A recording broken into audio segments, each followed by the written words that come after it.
नमस्कार दोस्तों, मेरा नाम है चिराग गुठी। मेरे साथ है फारूक हैदर माब, सीनियर जर्नलिस्ट हैं।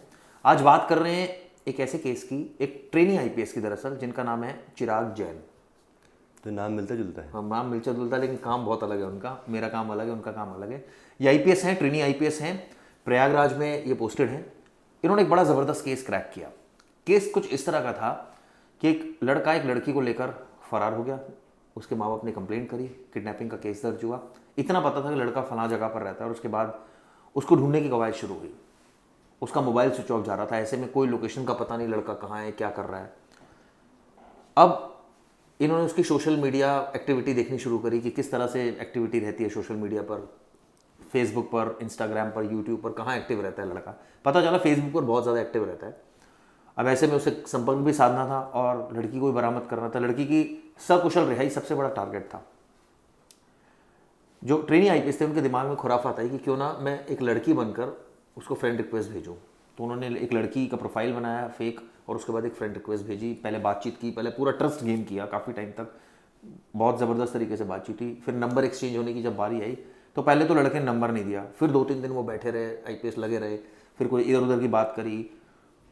जब ये लगा उस लड़के को कि नहीं, ये लड़की जो है, जो फेक प्रोफाइल था, कि ये लड़की जो है काफ़ी मेरी केयरिंग है और काफ़ी जो है वो मुझे लग रहा है कि कोई दिक्कत नहीं होगी, तो उस लड़के ने झट से नंबर शेयर कर दिया। और जैसे ही नंबर शेयर किया, उसकी लोकेशन ट्रैक हुई और उसके बाद उसको गिरफ्तार कर लिया गया।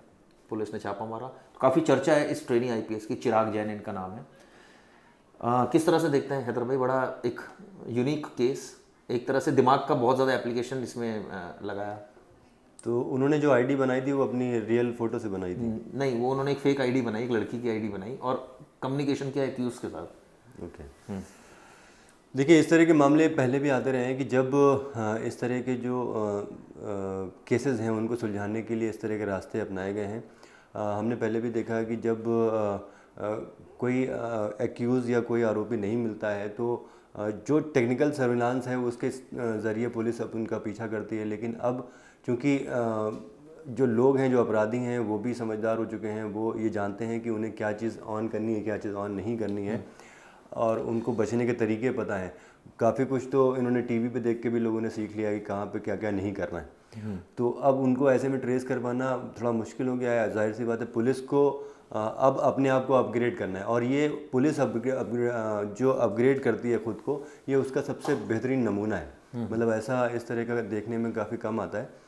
और मुझे लगा कि जैसा कि चिराग जी ने बताया कि वो चिराग जैन जो बता रहे हैं जिनकी बात, उन्होंने जो तरीका अपनाया वो बिल्कुल वही तरीका था कि कैसे मुजरिम के दिमाग की तरह सोचना है।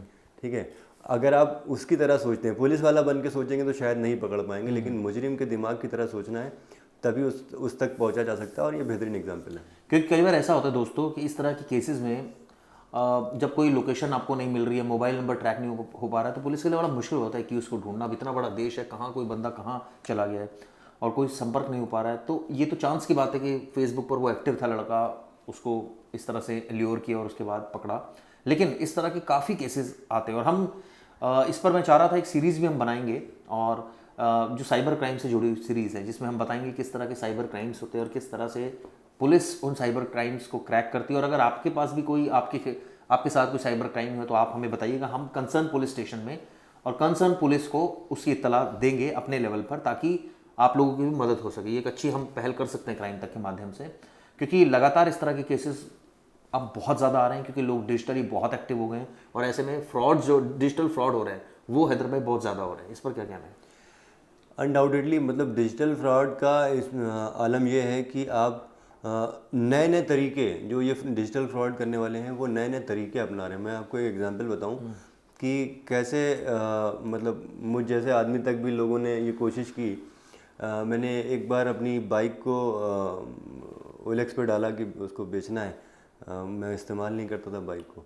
तो वो बाइक मैंने जैसे ही पोस्ट किया, उसके थोड़ी देर बाद मुझे एक फ़ोन आता है कि मैं ऐसे ऐसे आर्मी पर्सनल हूँ और मैं बेंगलोर में पोस्टेड हूँ, और मुझे अपने छोटे भाई के लिए बाइक चाहिए। मुझे बाइक आपकी पसंद है, और मैं आपने कुछ 15,000 रुपये डाल रखे, तो मैं 10,000 एडवांस दे देता हूँ, 5,000 रुपये जब मैं बाइक लेने आऊँगा तब मैं दे दूँगा। तो हमने कहा बिना बाइक देखे आपको बाइक पसंद आ गई है? बोले हाँ देखने में ठीक लग रही है ऐसा वैसा। फिर उसने मुझे वो पेटीएम पे 10,000 रुपये की रिक्वेस्ट भेजी, मतलब पेमेंट नहीं, रिक्वेस्ट भेजी। क्योंकि नॉर्मली क्या है, अब बंदे एक्साइटेड हो जाते हैं कि चलो यार इतनी जल्दी काम हो रहा है, तो वो दबा के और सारा पिन विन डाल देते हैं। तो मुझे लगा यार रिक्वेस्ट क्यों भेज रहा है ये, क्योंकि रिक्वेस्ट भेज रहा है और हम अगर उसमें ओके करते हैं और पिन डालते हैं तो मेरा पैसा उसके पास चला जाएगा उल्टा हो जाएगा। तो उल्टा हो जाएगा। तो लेकिन बहुत से लोग ये समझ नहीं पाते हैं। जब मैंने उसको डिक्लाइन कर दिया, उसका फ़ोन आया कि अरे मैंने आपको भेजा था, आपने उसको एक्सेप्ट नहीं किया। तो मैंने उनको बताया कि आप जिस स्कूल में पढ़ रहे हैं मैं वहाँ पे हेडमास्टर रह चुका हूँ। तो ये इसलिए भी क्योंकि हम लोग दिन भर इस तरह की खबरों से दो चार होते रहते हैं, हमें पता है कि ये लोग कहाँ बैठते हैं, किस तरह से इनकी मॉडस ऑपरेंडी है, तो वो सारी चीज़ें हम लोग को पता है, इसलिए हम लोग अवेयर रहते हैं। एक बात जो हम अपने दर्शकों को बताना चाहते हैं कि कोई भी चीज़ आपको फ्री में नहीं दी जाती है। तो इस तरह की कोई भी चीज़ें बहुत बार आप ऐसे मेल रिसीव करते होंगे जिसमें ये होगा कि मैं करोड़पति हूँ और इंग्लैंड में रहता हूँ या रहती हूँ, मेरा कोई बच्चा नहीं है और मुझे लगता है कि आप एक अच्छे इंसान हैं, आप मेरा पैसा गरीबों तक बांट देंगे तो मैं आपको पैसा दे दूँगी और अपना अकाउंट नंबर दे दीजिए। तो वो अकाउंट नंबर लोग देने के लिए तैयार हो जाते हैं। फिर वो उनसे टोकन मनी के तौर पे 5,000 10,000 रुपये मंगवा लेते हैं ताकि उनको लगे कि हाँ अकाउंट नंबर ठीक है। तो आदमी सोच रहा है यार करोड़ों रुपए मिलने हैं, 5-10 हज़ार रुपये में क्या जाता है। सही बात है। तो 5-10 हज़ार रुपये टोकन मनी भेज देता है, फिर वो पैसे लेके वो गायब हो जाते हैं। तो इस तरह के बहुत सारे फ्रॉड होते हैं, कोई भी चीज़ आपको फ्री में मिलने वाली नहीं है। तो इस तरह की ये तो हो गए डिजिटल क्राइम जो बता रहे हैं होते हैं, लेकिन इस केस में किस तरह से डिजिटल प्लेटफॉर्म को यूज़ किया क्राइम को सॉल्व करने में, क्योंकि ये एक थोड़ा सा विपरीत मामला है जिसमें तो ऐसे भी केसेस होते हैं कि लोग क्योंकि आजकल क्या है कि आपकी लोकेशन गूगल मैप से पता चल जाती है, कई सारी चीज़ें, आपका फ़ोन, ये सबसे खतरनाक चीज़ है समझ लीजिए। अगर ये आपके हाथ में है और क्राइम को आपने कर दिया है तो आप बच नहीं सकते, इसको तो आपको अलग करना ही पड़ेगा। अब ये मत कहिएगा मैं आपको सजेशन दे रहा हूँ हालांकि सजेशन है ये, लेकिन ये बहुत बड़ा एक समझ लीजिए टूल है जिससे आप पकड़े जा सकते हैं, क्योंकि ये आपको लोकेशन बताता रहेगा। जहाँ तक बात है कि आप किसी होटल में जाते हैं तो ऑब्वियसली वहाँ चेक इन करेंगे, वहाँ कोई कार्ड यूज़ करेंगे या एटीएम में जाएंगे। आजकल तो मैक्सिमम प्लेसेस में सीसीटीवी से कवर हो गए हैं, तो बहुत ज़्यादा स्कोप रहता नहीं है किसी भी अपराधी के लिए कि वो बच कर निकल जाए कानून के चंगुल से। लेकिन जिस तरह से इस केस में रहा, जो आईपीएस ट्रेनिंग आईपीएस है, बहुत शानदार उन्होंने काम किया और काफ़ी एक तरह से इसको कहते हैं ब्रेन से खेलना, मतलब आप साइकोलॉजी से खेल रहे हैं।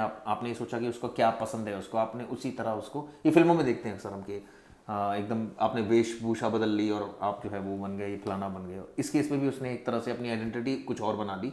वो आईपीएस है लेकिन वो बन गए लड़की, और लड़की बनकर उन्होंने किस तरह से एक आरोपी को फंसा दिया और उसके बाद वो भी फंस गया और आरोपी पकड़ा गया।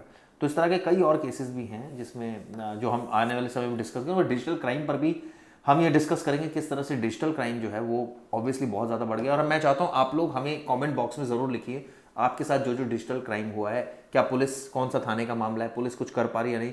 फिर हम सीधा कोशिश करेंगे कि उसी केस पर डिस्कस करें और सीधा वहाँ की पुलिस से भी हम जो एसपी, डिप्टी एसपी होते हैं या डीसीपी होते हैं दिल्ली में जैसे, तो वहाँ उनसे कांटेक्ट करने की कोशिश करेंगे ताकि आपकी मदद हो सके।